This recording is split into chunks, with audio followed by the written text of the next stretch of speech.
fourth and final night of ayahuasca. Big freaking episode.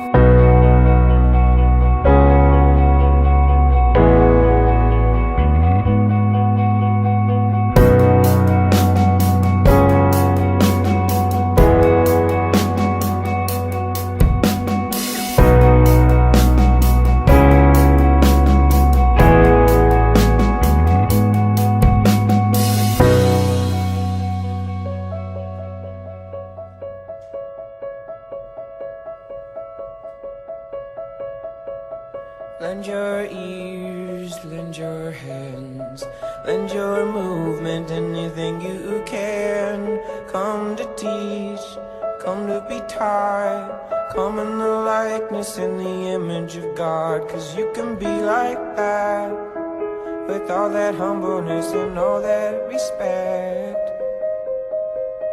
All of the power invested in me. Beat hard to love my enemies. All of the black bags over there. What is up, peeps? Episode 80. This has been a big freaking episode. Today's November 19th here in Costa Rica at Rythmia. Kind of wanted to recap a lot of this week that really tough to do because there were so many details. It's really hard to put in, but I think the first thing I want to talk about is probably the most important piece of this week, and that is the ayahuasca experiences. Well, I'm here in Costa Rica. I just stayed at an Airbnb. Today's Sunday, November 12th, and today is when I'm going to be going to Rythmia. I'll be meeting up with someone, pick me up, and take me to the Rythmia resort. Can't wait. I cry for the creatures who get left behind, but everything will change in the blink of an eye. And if you wish to survive, you will find the guide inside.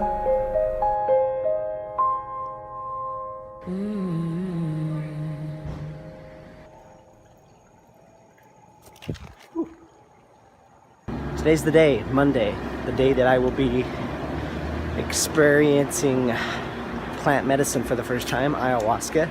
Right now I'm gonna go do yoga with one of the most recognized names in yoga, one of the most well-renowned yoga instructors ever, Yoga with Shiva Ray, and then after that, the ceremony begins.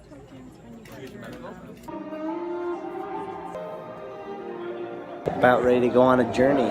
After this night, life will never be the same again. This is the most gentle night, so we hear.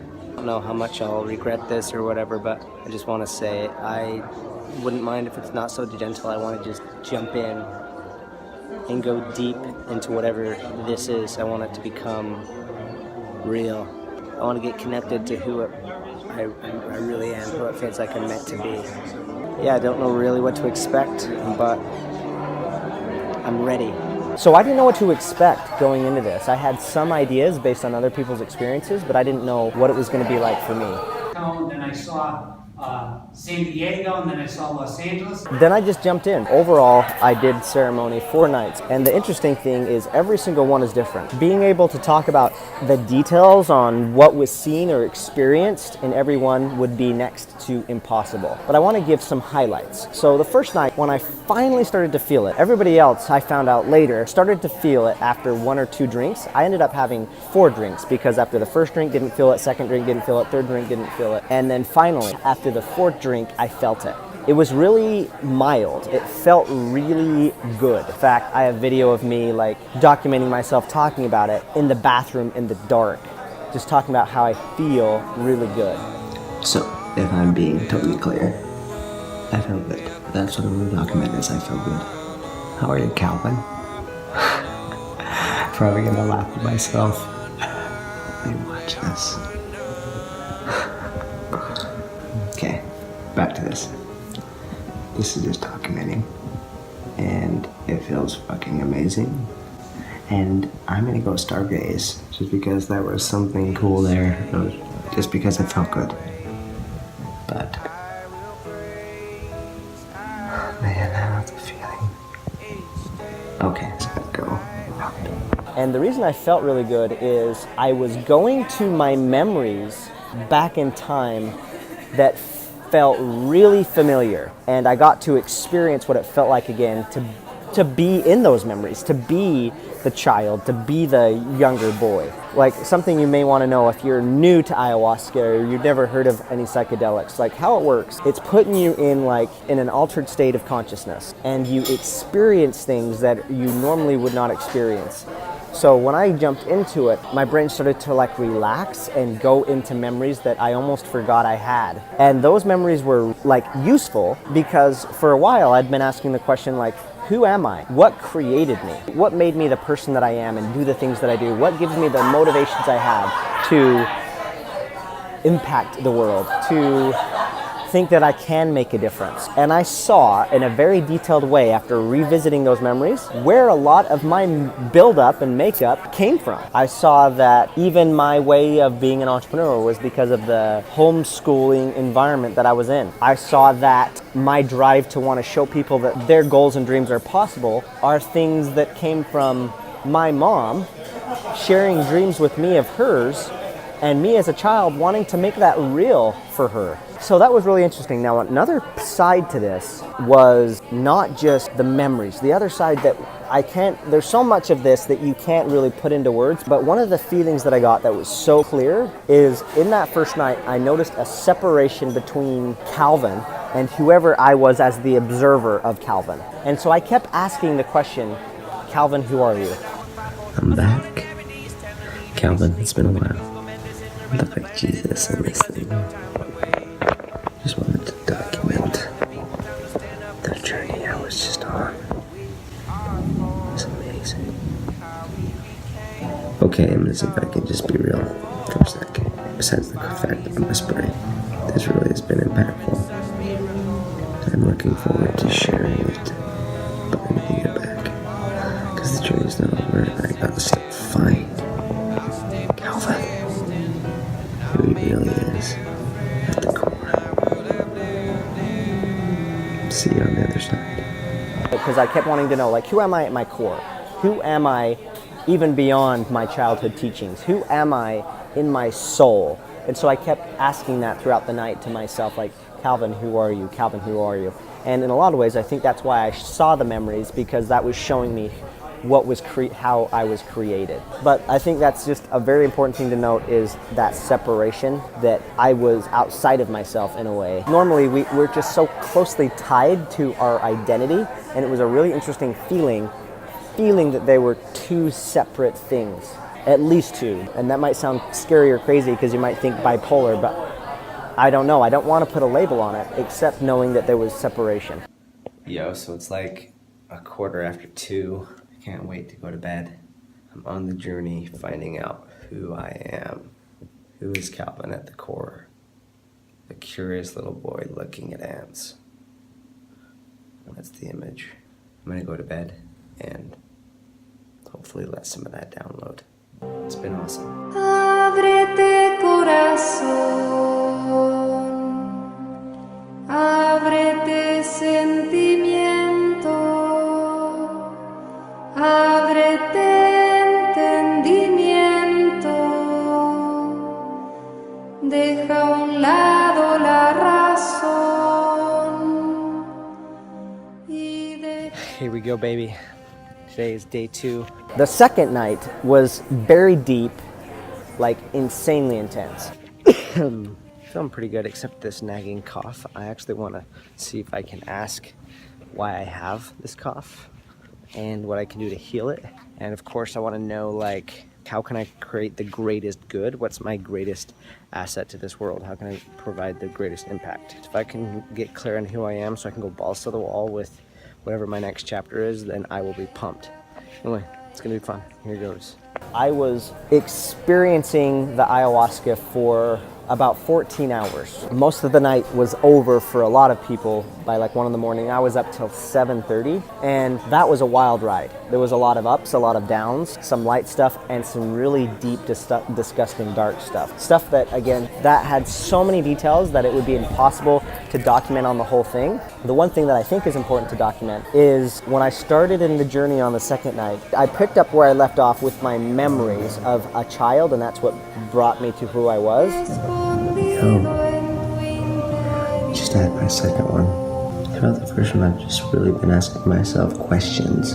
But something that's interesting that I know might sound a little crazy, Where I come from, just how it all works. is I then slipped into when I was younger than a child and felt how I knew that I was alive before I was a child, before I was a baby. And then to make it even sound a little bit more interesting, I slipped into what felt like that I was alive before I was born. How I must have been connected far back. It wasn't just this instant, nothing existed and something existed. It's from something. And so for the first time, I understand, or at least feel, and I know it's just a surface level understanding, but I understand what people mean when they talk about previous lives. Because in that second night, it's hard to deny the fact that I was existing in some way before I was born. I was alive somehow in the DNA of whatever was my mom's egg or my dad's sperm, but then even DNA before that. Like, I just kept slipping back, and I felt like there was like memory tied to whatever I was, whatever the essence of me, like whatever that essence was of myself before I became this human form. And this is where it gets deep. I'm asking, how can I serve in a greater way? How can I serve? I'm gonna go explore that.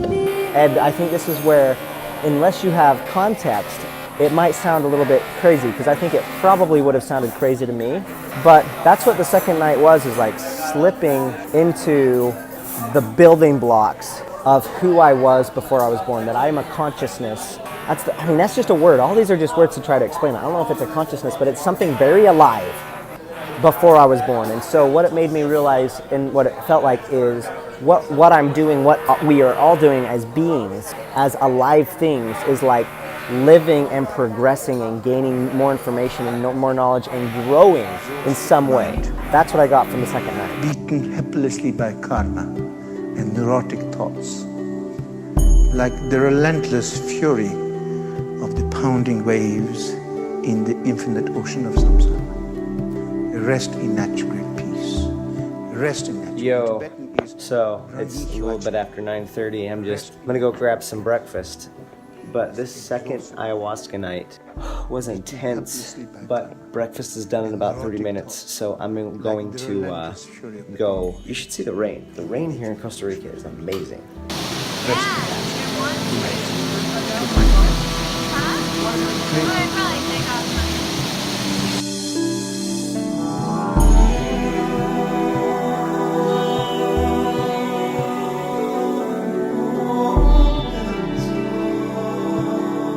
just really that finding that rest, that comfort and ease, to let go and to naturally be. Then you see the mind just quietly settle, just like a glass of muddy water. If you don't stir it, the dirt will slowly settle.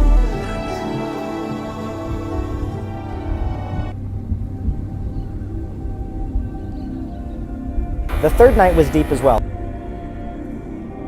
It wasn't quite 14 hours, but it was still pretty deep.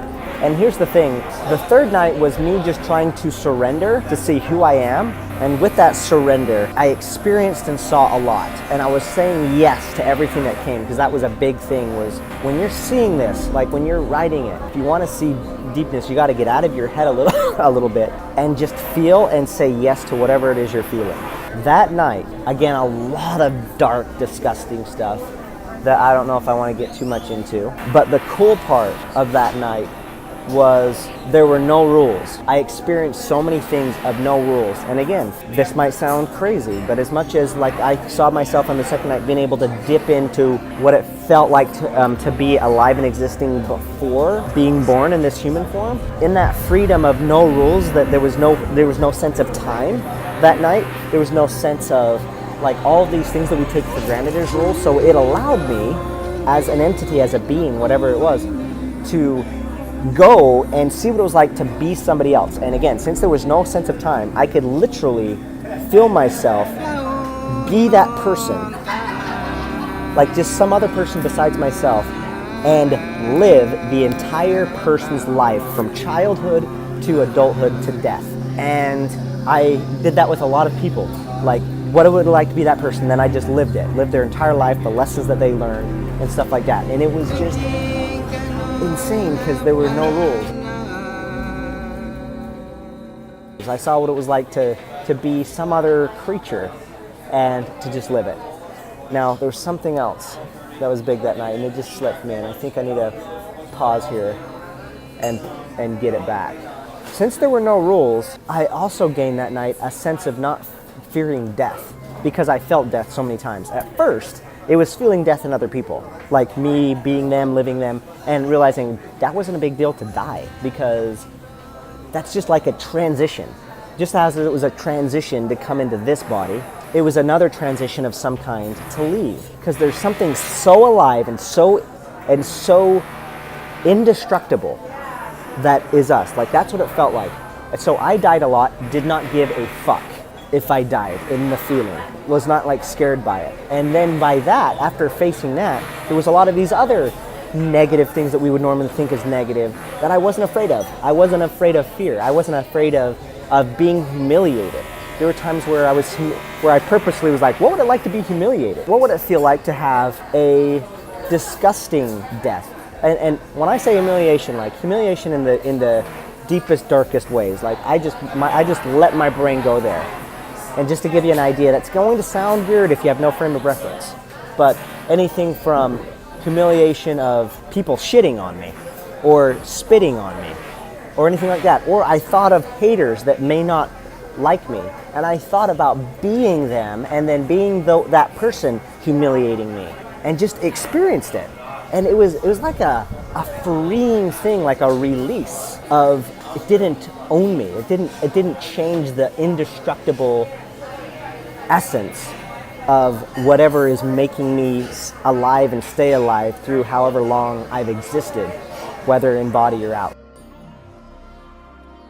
Super interesting. It was just a lot of, again, no rules, to the point where I felt progressive enough, and I kept zooming in and out, like zooming so into that I saw myself in my cellular level and what it felt like, to where I saw myself like above my head, to where I saw myself as like an ant, and then kept zooming out till I saw the earth and I was on the earth. Like, it just, seeing the depth of things was amazing. And just saw how there are no rules. I got to a point where I imagined and saw what it would feel like to be a god, to create all this, all of the universe and all the things in it and all these other beings. It was just something really incredible. And again, just to touch on it briefly, a lot of dark stuff too. Since there were no rules, I saw myself doing stuff that you could never imagine, or that maybe like anything that you could imagine that a human being could ever do, I did it that night. Anything you can think of. And honestly, that had a little bit of minor trauma to me, like the end of the night and then the next day. Because the next day I was like, holy fuck, is that really me? Like, that did not feel good. And what was really, really cool is there's a lot of people here that are like guides at this retreat. There's probably like 40 people here total, something around that I interacted with. And there are a lot of staff and people that help you go through the experiences. And so I talked about this. At first I was afraid to even talk about it, because I was sure I was the only one that ever experienced that. Lo and behold, I was not the only one. But not only that, talking through it, I learned that a lot of these experiences is a way to like purge it out of you, to like release it, that it's not necessarily you. And it's a way to almost like heal it away from you. And that made me feel a lot better, because I didn't want to be associated with a lot of those deep, dark things. So it was just like a way to release. And so that was really big, really impactful to feel that.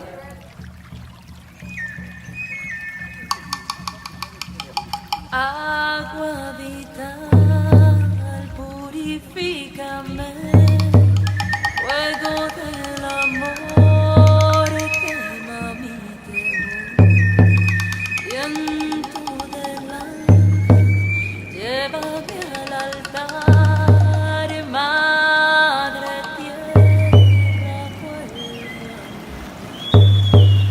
en el temazcal. Ah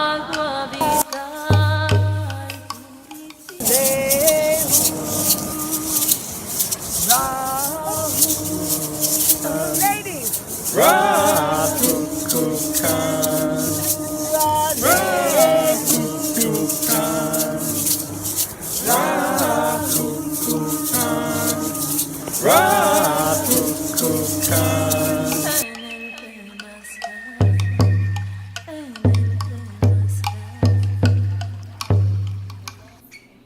monkeys. That is so cool. Oh, there's a little baby. Fourth and final night of ayahuasca. Here we go. And then the fourth night. The fourth night was really interesting because that was the night that I saw the least amount of visions that got very tangible, specific of something that I can use and guide me in my everyday life.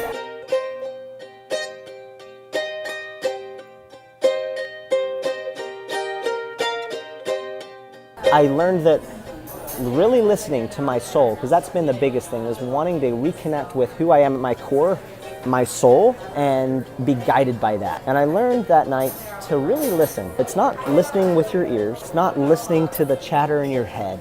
It's listening to your body with feeling, like feeling it. You're listening through feeling. And I had a big lesson that hit me like a bolt of lightning around fear, because a lot of my life I've been afraid of fear in some ways, or most recently I've thought I needed to conquer fear. Over the last 2.5, 3 years that I quit my day job, I thought that I was destroying fear and killing it and like facing it and being like a warrior and like attacking fear. But I learned something about fear that night. I learned, for me, that fear is not a bad thing. Fear is not the enemy. It's a good thing. And a lot of the things that we consider bad or evil aren't. They're either not bad or evil, or you're looking at it outside of context. Like there's so many things are good. Almost like when we're confused by something or we need to describe something that is indescribable, then we put negative things on it. Like hell, for example. I have a whole different concept of hell out of this. Like I had such an interesting visual one of the nights, going to hell, and it was really, really cool because it was almost vacant. There was like a couple people in there, almost like staff. It was such an interesting visual. I almost had a sense of like a few people there. It was like, boy, that was a failed campaign. Like we tried to like scare people and get a lot of people there, but there was nobody actually there. It was just interesting. But concepts like hell and things that are scary, I feel like come from trying to talk about something that feels really intense and is indescribable. So we put these negative labels on it that aren't necessarily by themselves at their essence negative. And I think fear is one of those things. At this point, I feel like I've been very disrespectful to fear because I have other videos that I have once been proud of saying, give fear the finger. That feels so disrespectful right now to say that about fear. Because to me, fear is something that can be one of our greatest teachers. It's an intense feeling, yes, but it's because it's trying to connect us with our soul to go in the direction that we're meant to go in to grow into higher consciousness. And so then I started to ask myself, well, isn't fear bad? Because it gives people, like, don't people have suffering, and doesn't it stop people from doing the things that they want? But then clarity came with those questions, for me at least. Does fear stop people? Does fear stop me from doing what I want? This is what I've learned. Fear has never stopped me from doing anything. Me running from fear has stopped me from doing something. Fear has never caused me suffering. Resistance to fear has caused me suffering.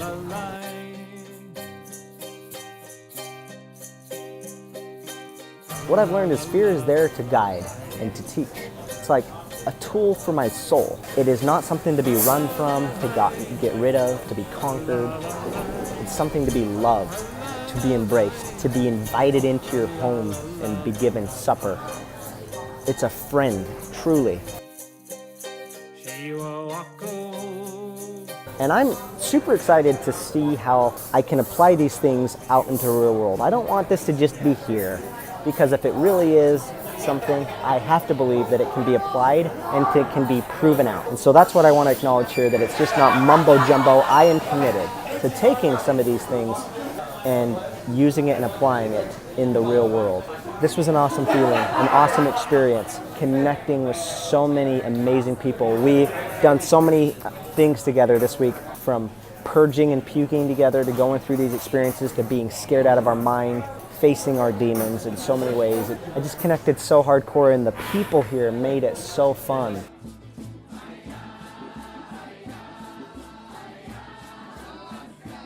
They were part of the experience.